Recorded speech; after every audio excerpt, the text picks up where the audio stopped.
صلاۃ والسلام خاتم الانبیاء حضرت محمد مصطفیٰ صلی اللہ علیہ وسلم کی ذات اقدس پر، جو اللہ کے آخری نبی اور رسول بن کر مبعوث ہوئے، اپنے مالک کا پسندیدہ دین اسلام اور آخری سچا آسمانی صحیفہ قرآن پاک ہم تلک منون پہنچا کر اس دنیا سے رخصت ہو گئے۔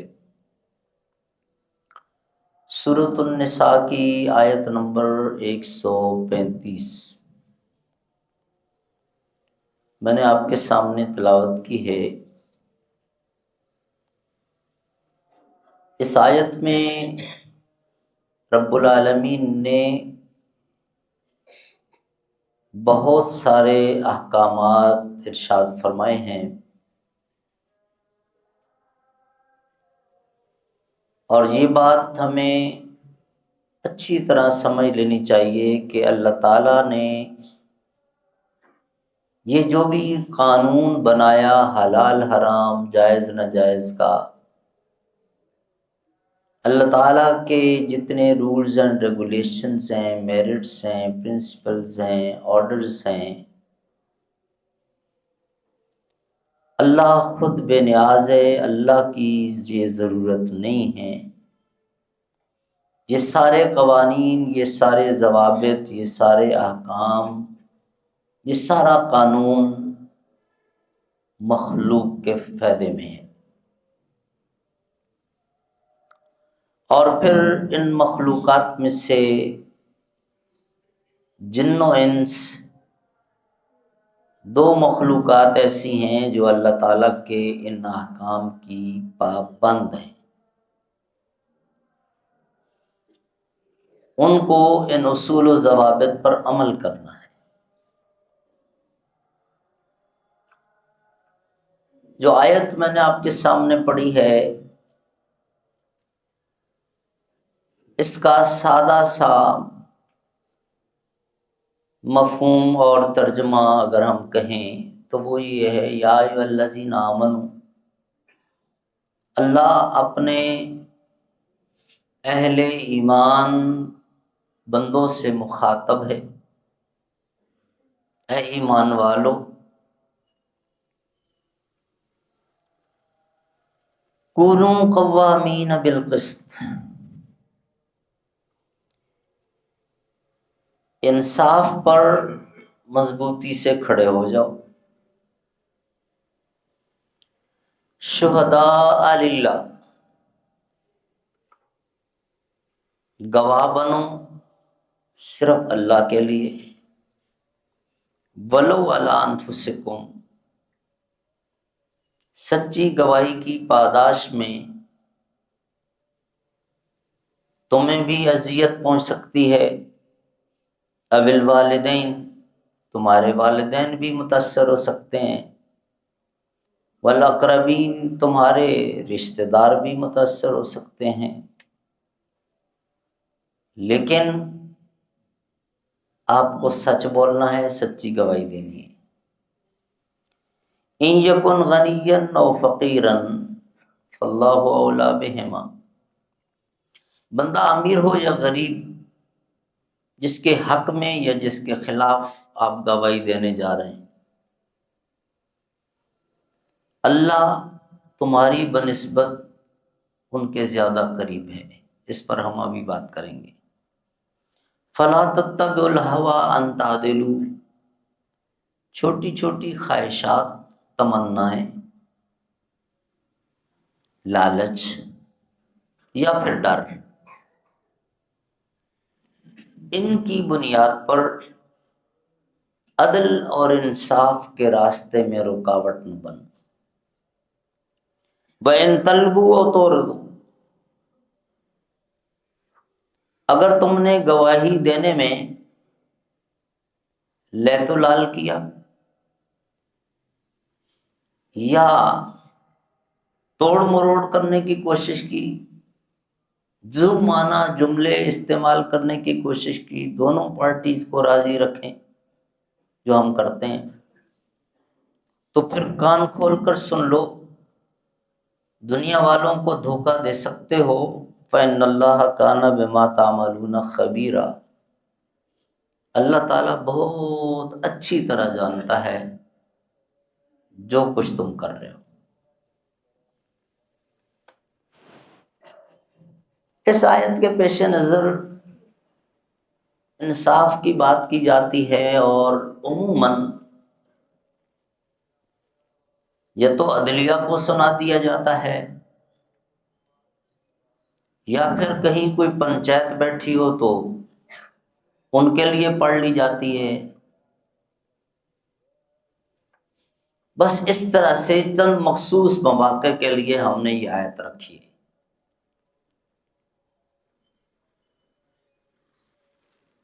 جو ساتھی یہاں ریگولر آتے ہیں، میں نے جب سے یہ سلسلہ شروع کیا ہے خطبات جمعہ کا، جس مہینے میں 5واں جمعہ آئے تو میں حاضر ہوتا ہوں، میری کوشش ہے کہ ان نکات پر بات کی جائے جن کو عام طور پہ اگنور کیا جاتا ہے، پوری طرح ان پر وضاحت کے ساتھ گفتگو نہیں کی جاتی، یا مسکنسیپشنز ہیں، غلط فہمیاں ہیں، یا پھر عملی طور پر ہم ان سے بہت دور ہیں۔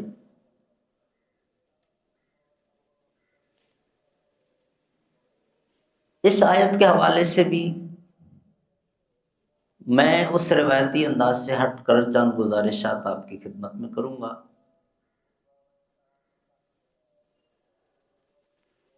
سوشل جسٹس کا ایک نام ہم لیا کرتے ہیں، ایک لفظ استعمال کرتے ہیں، اس کو فوکس کرنا ہے۔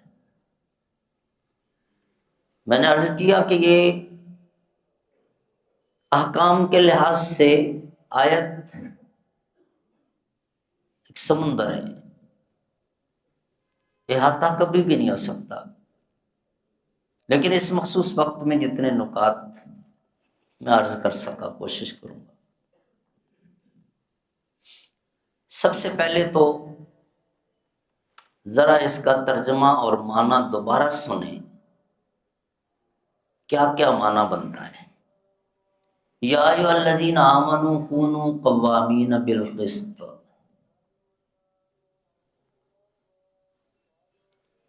ابھی فروری کے مہینے میں یہاں تقریب بخاری ہونے والی ہے، اور آخری حدیث پر درس بخاری ہوا کرتا ہے، تو قسط کا لفظ وہاں بڑا ڈسکس ہوتا ہے، جو بھی شیخ الحدیث تشریف لاتے ہیں وہ اس پر بات کرتے ہیں۔ قسط انصاف کے معنی میں یہاں پر ہے۔ اے ایمان والو، انصاف پر مضبوطی سے کھڑے ہو جاؤ۔ اے ایمان والو، انصاف پر ڈٹ جاؤ۔ چونکہ طلباء کرام یہاں تشریف فرما ہے تو وہ جانتے ہیں کہ عربی گرامر میں اور جو ترکیب بنتی ہے اس کے اعتبار سے کسی بھی لفظ میں ایک حرف کا اضافہ بعض اوقات معنی میں شدت پیدا کر دیتا ہے، تو اس اعتبار سے میں اس کا معنی یہ بھی کر رہا ہوں کہ ایمان والو، انصاف پر ڈٹ جاؤ۔ انصاف پر ڈٹنا کیا ہے، اس کی کئی کیفیتیں اور صورتیں ہو سکتی ہیں، لیکن سب سے پہلی بات یہ ہے کہ ہر مومن یہ تہیہ کرے، یہ عزم کرے کہ قانون کی بالادستی ہونی چاہیے،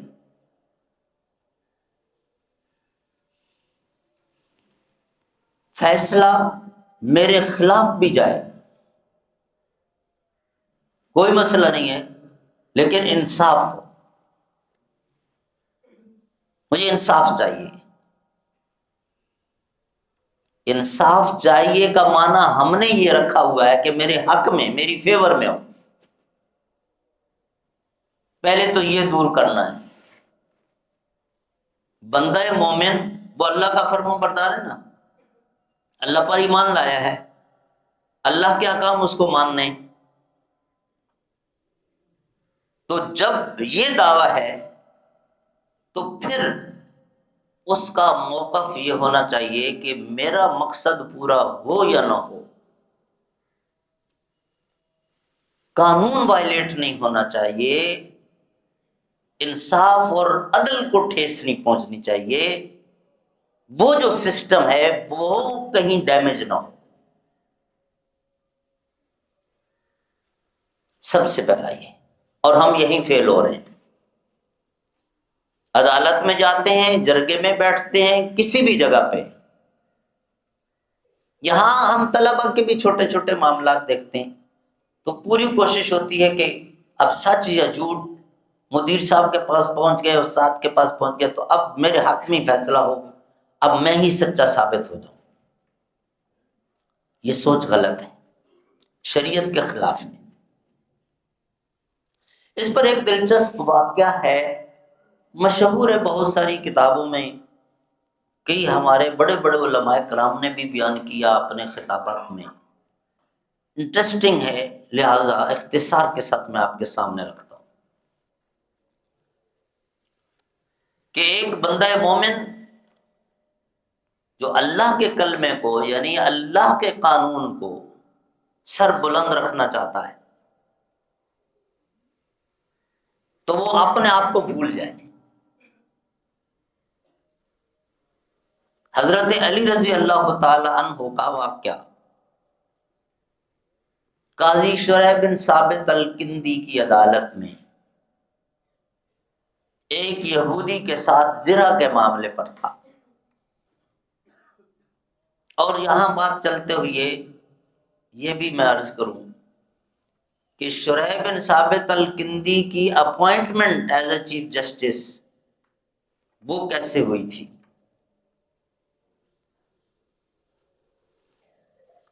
یہ بھی بڑی ریلیونٹ ہے چیز ہماری اس آیت کے معنی اور مفہوم کے لحاظ سے. عمر فاروق رضی اللہ تعالی عنہ، عام طور پہ لوگ تعارف اس طرح سے کرواتے ہیں کہ جیسے بڑے جلالی طبیعت کے اور بڑے غصے والے، اور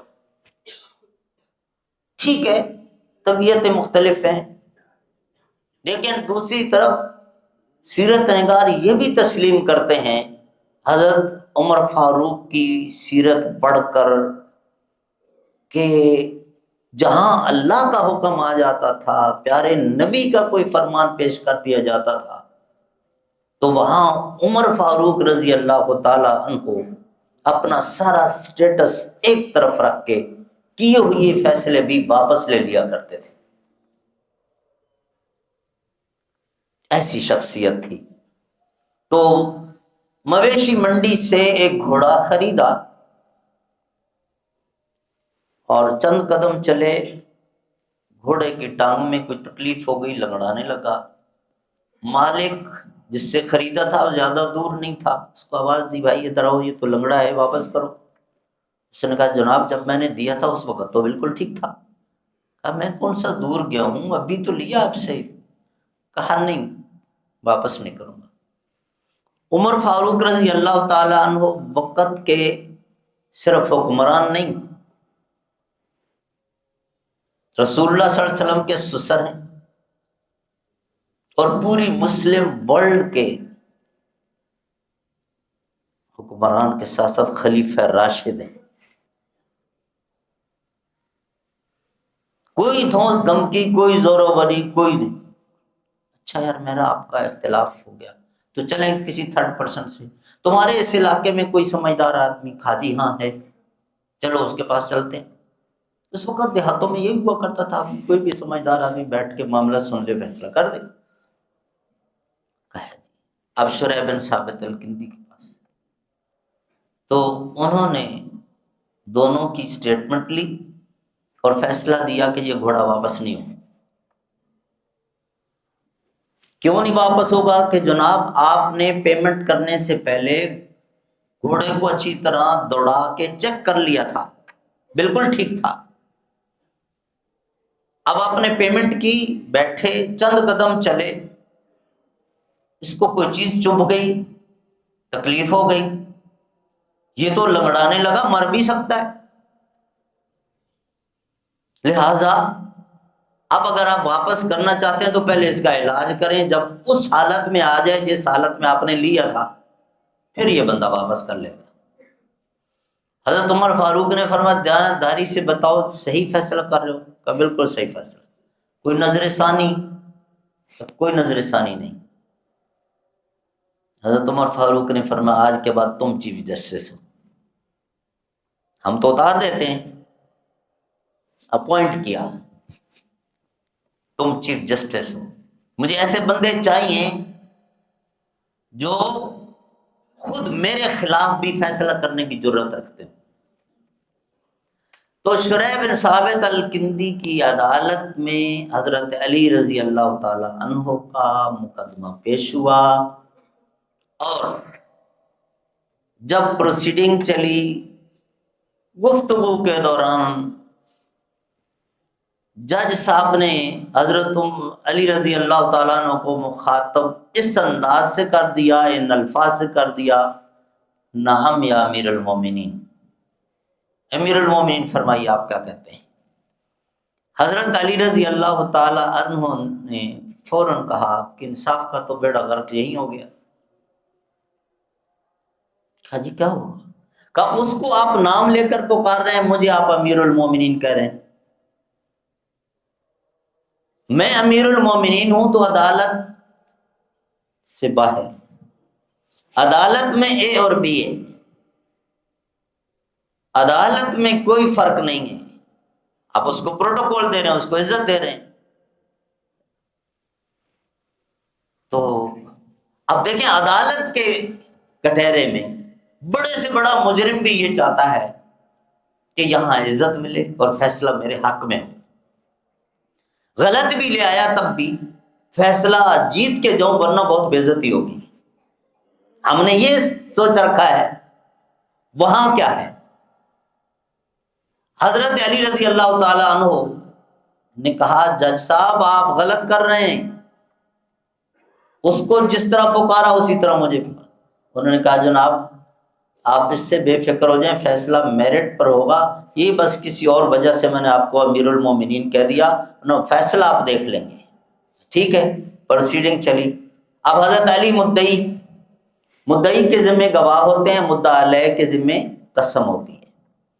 گواہ پیش کیجئے، تو حضرت علی نے فرمایا میرا بیٹا حسن گواہ ہے، ہم نے فلاں سے یہ خریدا تھا، یہ زرہ جو ہے میں نے فلاں سے خریدی تھی۔ تو کہنے لگے جناب حسن سید و شباب اہل الجنت، جنتی نوجوانوں کا سردار، لیکن آپ کا بیٹا ہے۔ جس نبی نے اپنی مبارک زبان سے ان کو جنتی نوجوانوں کا سردار کہا تھا نا، اسی نبی نے اپنی اسی سچی زبان سے باپ کی فیور میں بیٹے کی گواہی کو ریجیکٹ کیا تھا۔ باپ کے خلاف بیٹا گواہی دے سکتا ہے، باپ کی فیور میں دے گا تو وہ ایکسیپٹیبل نہیں ہے۔ اب یہ کیوں نہیں ہے؟ وقت نہیں ہے، ورنہ اس پر ہم بات کرتے ہیں۔ تو کوئی اور گواہ پیش کیجیے، کہہ لیں جی میرا فلاں غلام گواہ ہے، وہ بھی موجود تھا جب ہم نے زرہ خریدی تھی اس سے بند۔ کہا جی مالک کے حق میں غلام گواہی نہیں دے سکتا، کوئی اور گواہ؟ حضرت علی رضی اللہ تعالی عنہ نے فرمایا کہ میرے پاس ان دو کے علاوہ کوئی گواہ نہیں ہے، آپ فیصلہ سنا دیں۔ اب پہلا پوائنٹ تو یہ ہے کہ ایک ہم ہیں بڑے کلمہ کو، بڑے تہجد گزار، بڑے صوفی صاحب، حاجی صاحب، شیخ صاحب، فلاں صاحب، مدیر صاحب، معلم صاحب، دین کے طالب علم صاحب، شیخ الحدیث صاحب، اور دوسری طرف وہ ہیں جو نبی کریم صلی اللہ علیہ وسلم کے تربیت یافتہ، وہ پروٹوکول کو ٹھکرا رہے ہیں، وہ کہیں گے رہے ہیں کہ یہاں مجھے آپ امیر المومنین نہیں کہو گے، صرف نام سے پکارو، برابری رکھو۔ تو وہاں اپنے اسٹیٹس کو ختم کرنا، جو میں نے عرض کیا کہ یہ عزم کر لینا کہ فیصلہ انصاف پر مبنی ہو، اب میرے خلاف چلا جائے، یہ ایمان کا تقاضا ہے، اور اس آیت کا پہلا نقطہ یہ ہے۔ تو حضرت علی رضی اللہ تعالیٰ عنہ انہوں نے ان کو اس پر ٹوکا تھا کہ مجھے آپ پروٹوکول نہیں دو، برابر ٹریٹ کرو، انصاف یہی ہوگا۔ اب جب کہا کہ گواہی اور گواہی جسٹس صاحب ریجیکٹ کر رہے ہیں، اب فیصلہ کر دیں۔ رک کر ہم کہتے ہیں کیا چیف جسٹس کو رتی برابر شک ہوگا کہ حضرت علی رضی اللہ تعالیٰ عنہ چند کوڑیوں کی اس زرا کے معاملے میں بھی غلط بیانی کریں گے؟ بالکل نہیں۔ لیکن کیوں کر رہے ہیں ایسا؟ وہ باؤنڈ ہیں کہ پورا جو ڈیوجیشل جو پروسیس ہے نا، وہ ان کو کرنا ہے۔ سادہ لفظوں میں جو ہم کہتے ہیں عدالتی کارروائی پوری پروسیجر کر کے جانا ہے۔ نہیں کہہ سکتے مجھے معلوم، مجھے یقین ہے نہیں ہے، یہ غلط نہیں کر سکتے۔ جب عدالت میں پہنچ گئے تو پھر پابند ہے۔ اب حضرت علی رضی اللہ تعالیٰ عنہ جو یہ کہا، جج کے فیصلہ سنانے سے پہلے یہودی بول اٹھا، صاحب ایک منٹ رک جائیے، یہ ذرا انہی کی ہے، گھوڑے پر جا رہے تھے، پیچھے کچھ سامان رکھا ہوا تھا، یہ سرک کے گر گئی، ان کو پتہ ہی نہیں چلا، میں نے اٹھا لی۔ میں سلوٹ کرتا ہوں اس سسٹم کو جس نے مجھ اقلیت، مینورٹی، اقلیت، نان مسلم، یہودی، اس کو، اور دوسری طرف ایک عام مسلمان نہیں ہے، نبی کا داماد ہے، نبی کا چچا زاد بھائی ہے، خلیفہ راشد ہے، دونوں کو برابر کھڑا کر دیا۔ اور اگر یہ داماد رسول اور خلیفہ راشد بھی وٹنس کا کورم پورا نہیں کر پا رہا، تو اسلام کا قانون، اسلام کا یہ عدالتی نظام اس کے خلاف فیصلہ سنا رہا ہے۔ ہم نے آج تک اس کو سمجھا ہی نہیں۔ اشہد ان لا الہ الا اللہ واشہد ان محمد عبدہ ورسولہ، کلمہ پڑھا مسلمان ہو گیا۔ حضرت علی رضی اللہ تعالیٰ عنہ نے فرمایا کہ اب تم نے خود اعتراف کر لیا تو یوں تو کیس میں جیت گیا، میری ہوگی ذرا، لیکن مسلمان ہو گئے ہو، یہ لو مجھ سے گفٹ لے لو۔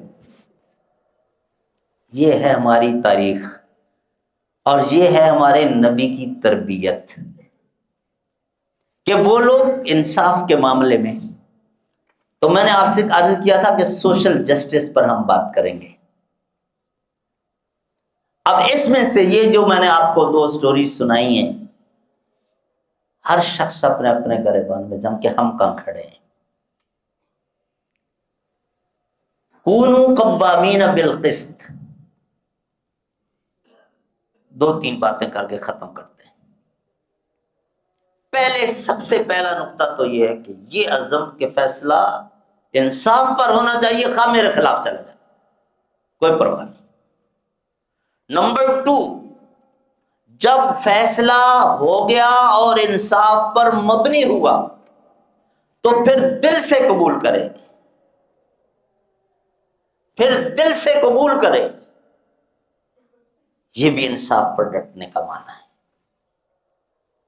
پھر ادھر ادھر نہ بحث کرتا پھرے، اور پھر مجھے کیوں نکالا، اور مجھے کیوں یہ کیا، اور مجھے، پھر یہ چیزیں نہیں چلتی۔ دل سے پھر قبول کرے، اگر انصاف پر مبنی ہو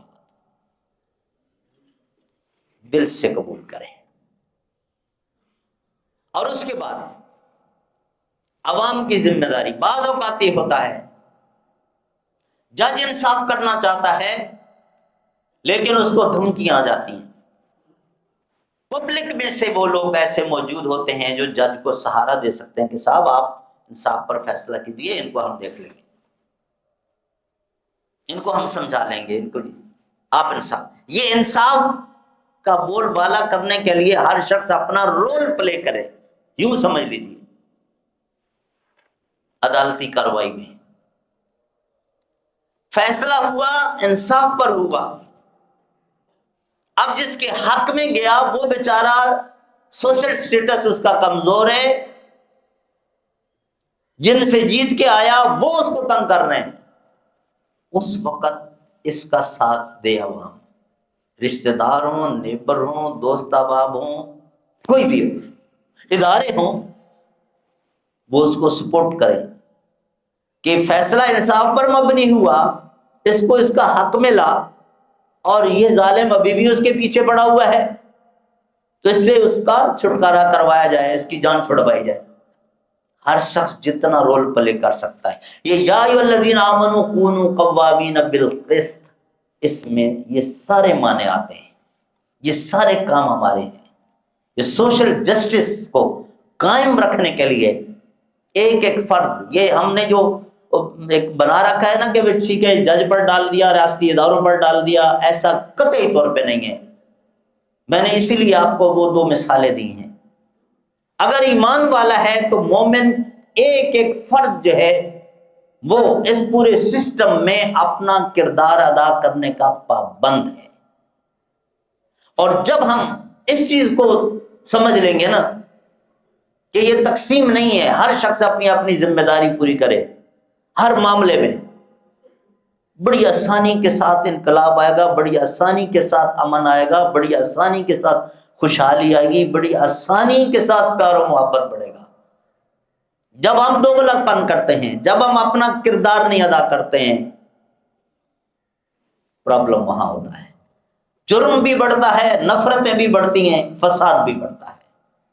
اللہ رب العالمین ہم سب کو توفیق دے کہ قرآن پاک کا جو صحیح معنی، مفہوم اور منہج پیارے نبی صلی اللہ علیہ وسلم نے ہمیں دیا، ہم اس کو سمجھیں اور اس کے مطابق پھر اپنی عملی زندگی گزارنے کی کوشش کریں۔ اللہ تعالی ہم سب کا خاتمہ بالخیر فرمائے۔ سبحان ربک رب العزت عما یصفون والسلام علی المرسلین والحمد للہ رب العالمین۔